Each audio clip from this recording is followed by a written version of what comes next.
it's exactly the same for the Bank of International Settlements and the European Central Bank. They're all in it together, unfortunately.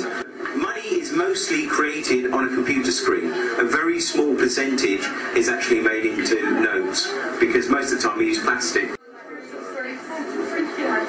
Now, what you can realise is that the people we're dealing with now don't take it personally, because when you get a letter from the bank and you think, oh God, they're asking you, when they're chasing you for 10p or something, or 100k or whatever it is, you start getting upset. You've got to understand, it's just people working in the system.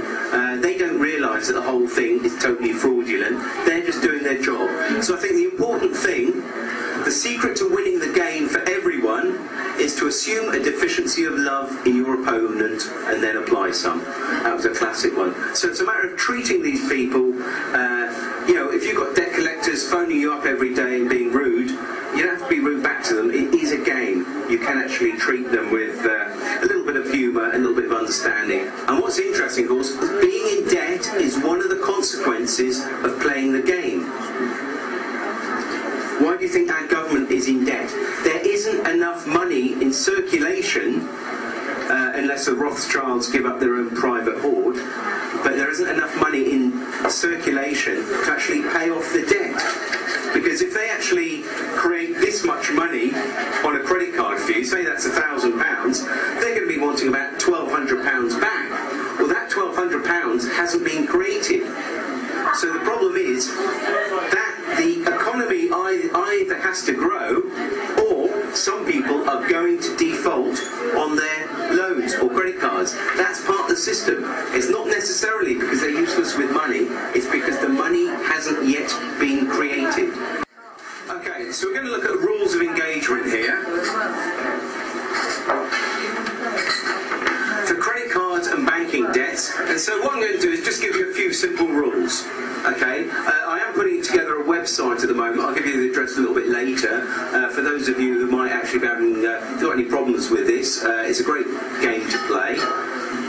It's far better than the normal board game Monopoly. It's far more interesting. But and these rules, I would suggest that you don't use it for your mortgage or your utility companies. I stick to sort of loans and banks at the moment, because the problem with mortgages, they can, until you've actually taken your house out of your straw man name and got it into your own name, I wouldn't actually do it. And utility companies can be sods, because whether you've actually got a lawful, whether you actually owe the money lawfully or not, they'll still cut your services.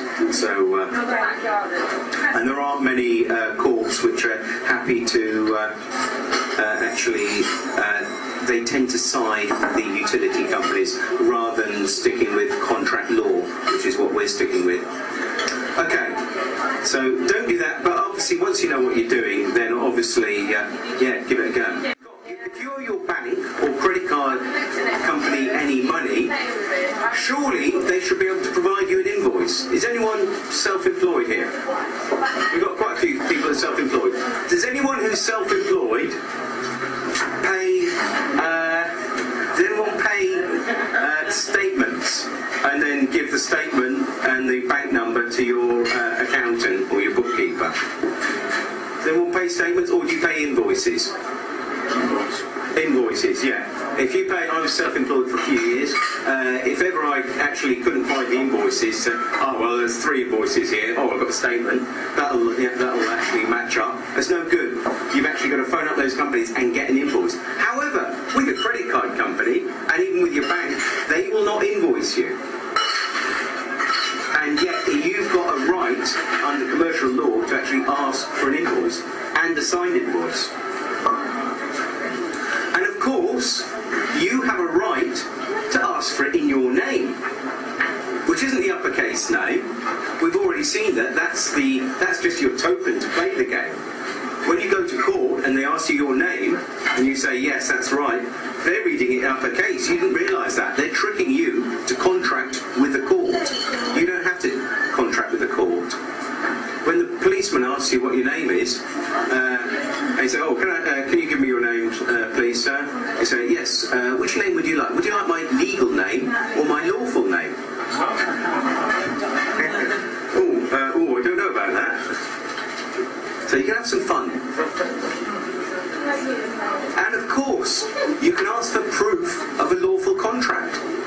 So your credit card company say, well, hang on, I've got a really bad memory. Look, I've got so many credit cards here that I can't honestly remember actually having a contract. So could you send me a copy of the contract, please? Just to confirm that we actually have a legally binding contract. Now, they'll send you, they might be able to send you a photocopy of the original application form, but of course it will only have your signature.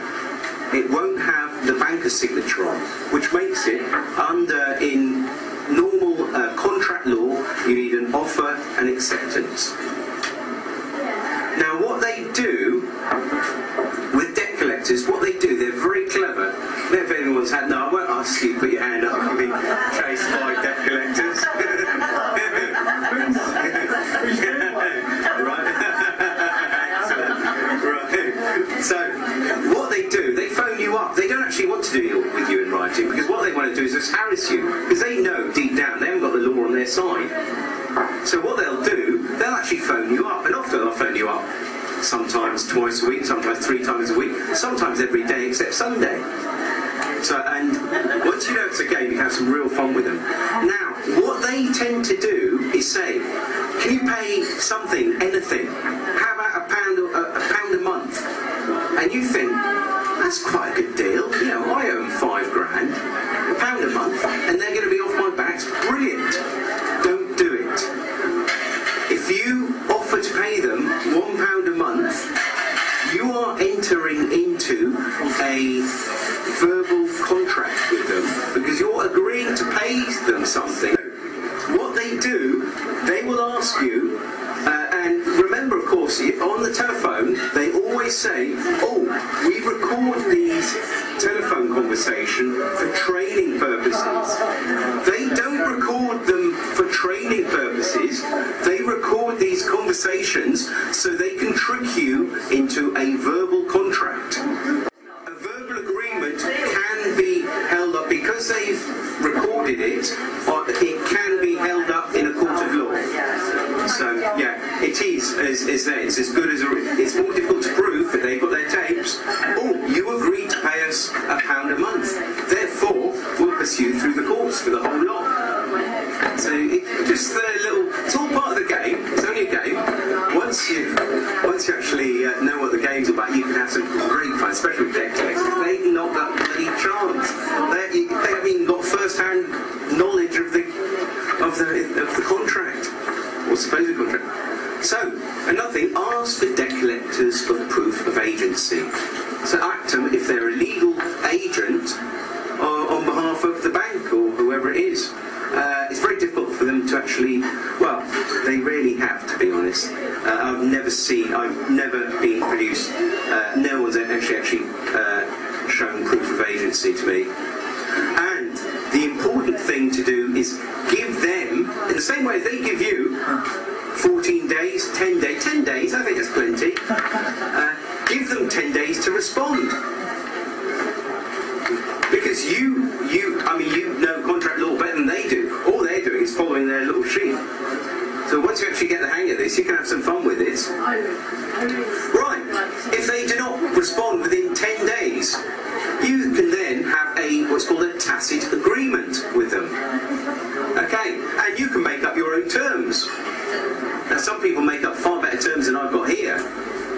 Because if you can't prove, so Rosemary, you're saying that I owe you £10. Well, I don't agree. Yeah, I disagree. Can you prove it?